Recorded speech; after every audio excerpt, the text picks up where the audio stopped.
नमस्कार. Students corner या YouTube चॅनलवर सर्वांचं मी ओमकार स्वागत करतो. B Ed admission process online form सुरू झालेले आहेत. 23 तारखेपर्यंत तुम्हाला ऑनलाईन फॉर्म भरता येणार आहे. तर आजच्या व्हिडिओमध्ये लक्षात घ्या की बी.एड ऑनलाईन फॉर्म भरतेवेळी जर तुमच्या चुका झाल्या तर कोणकोणत्या चुकांमुळे तुमचा फॉर्म पुढे तुम्हाला कॅप राऊंडमध्ये प्रॉब्लेम होऊ शकतो. तर या संदर्भात आपण प्रॉपर माहिती घेणार आहोत. तत्पूर्वी आपण आपल्या चॅनलवरती नवीन असाल तर आजच आपल्या चॅनलला सबस्क्राईब करून ठेवा, जेणेकरून तुम्हाला बी.एडमध्ये कुठल्याही प्रकारचा डाऊट येणार नाही. तर सगळ्यात महत्त्वाची बाब म्हणजेच बी.एड कॅप प्रोसेसमध्ये तुम्हाला जी ऑनलाईन फॉर्म नोंदणी आहे ती प्रॉपर करायची आहे. कारण का यावेळी डिजिलॉकर आणि त्याचबरोबर अपार आय.डी कार्डच्या माध्यमातून MST-CETचे फॉर्म भरले जात आहेत. आणि जे विद्यार्थी रिझर्व्ह कॅटेगरी अंतर्गत येतात तर अशा विद्यार्थ्यांना कास्ट सर्टिफिकेट, त्याचबरोबर लक्षात घ्या नॉन क्रिमिलेअर सर्टिफिकेट आणि मार्च 2027 पर्यंत वैध असणारं लागणार आहे. जर तुमच्याकडे ही कागदपत्र नसतील तर तुम्ही पावती देखील अपलोड करू शकता. आणि आत्ता जरी तुमच्याकडे कागदपत्र नसतील तरी तुम्हाला CET लागल्यानंतर ज्यावेळी कॅप प्रोसेस सुरू होईल तोपर्यंत देखील तुम्ही सादर करू शकता. बी.एड CET अंतर्गत रिझर्व्ह कॅटेगरी अंतर्गत जे विद्यार्थी येतात यांना शिष्यवृत्ती मिळते. त्याच्यामुळे ही कागदपत्र तुम्हाला लागणार आहेत. जर तुमच्याकडे आत्ता कागदपत्र नसतील तर पावती सबमिट करा, जेणेकरून तुमचा जो ॲडमिशन आहे त्याच्यामध्ये तुम्हाला काहीही प्रॉब्लेम होणार नाही आहे. याचबरोबर सगळ्यात महत्त्वाची बाब म्हणजेच अपार आय.डीसाठी मोठी काय प्रोसेस नाही आहे. कुठल्याही क्षणी तुम्ही तुमच्या मोबाईलमध्ये डिजिलॉकर ॲप घेऊन तुमच्या आधार नंबरच्या सहाय्याने अगदी 1 मिनिटामध्ये अपार आय.डी कार्ड डाउनलोड करू शकता. तर अपार आय.डी कार्ड कसं डाउनलोड करायचं तर याचा व्हिडिओ आपल्या चॅनलवरती अपलोड करण्यात आलेला आहे. तर तो देखील तुम्हाला पाहून घ्यायचा आहे. आणि सगळ्यात महत्त्वाची बाब म्हणजेच विद्यार्थ्यांना मेथड प्रेफरन्स माहितीच नसतात. तर मेथड एकदाच काही चुकली तर तुम्हाला पुढे कॅप ॲडमिशनच्या वेळी प्रॉब्लेम होतो. तर ही मेथड म्हणजे नक्की काय?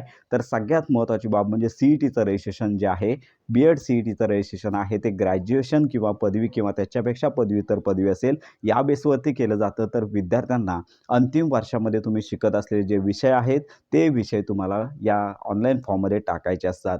जे तुम्ही अंतिम विषय टाकता तेच तुम्हाला पुढील मेथडमध्ये तुम्हाला उपलब्ध करून दिले जातात. आणि मेथडमध्ये जे विषय असतात तेच तुम्हाला बी.एड या अंतर्गत हे विषय ठेवायचे असतात. त्यामुळे तुम्ही जर ग्रॅज्युएशन उत्तीर्ण असाल आणि ग्रॅज्युएशनच्या अंतिम वर्षातले विषय देत असाल तर तुमचा बी.एडचा अभ्यासक्रम त्याच विषयाची निगडीत असला पाहिजे.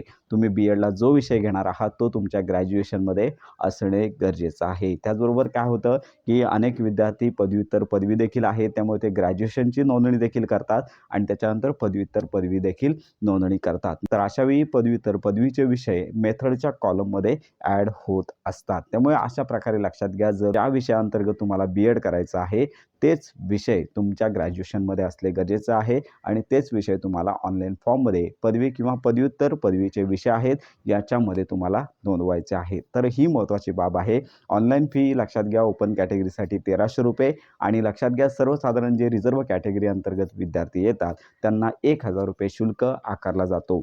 CETची प्रोसेस ही एकदाच आहे. आत्ता तुम्हाला फॉर्म भरायचा आहे, त्याच्यानंतर हॉल तिकीट आणि त्याच्यानंतर रिझल्ट आणि साधारणतः 5 ते 6 महिन्यांचा कालावधी बी.एड ॲडमिशनसाठी लागतो. तर याच्यामध्ये तुम्हाला कमीत कमी चुका करायच्या आहेत.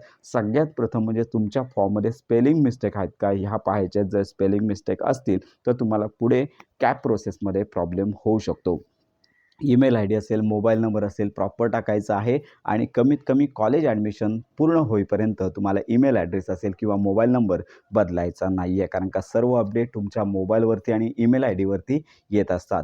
बरोबर सगळ्यात महत्त्वाची बाब म्हणजेच अनेक विद्यार्थी रिझर्व्ह कॅटेगरी अंतर्गत येतात. तर रिझर्व्ह कॅटेगरी अंतर्गत येणाऱ्या विद्यार्थ्यांना कास्ट व्हॅलिडिटी कंपल्सरी असते. सध्या अनेक विद्यार्थी असे आहेत ज्यांच्याकडे कास्ट व्हॅलिडिटी नाही आहे. मग असे विद्यार्थी रिझर्व्ह कॅटेगरी अंतर्गत अर्ज करू शकतात का?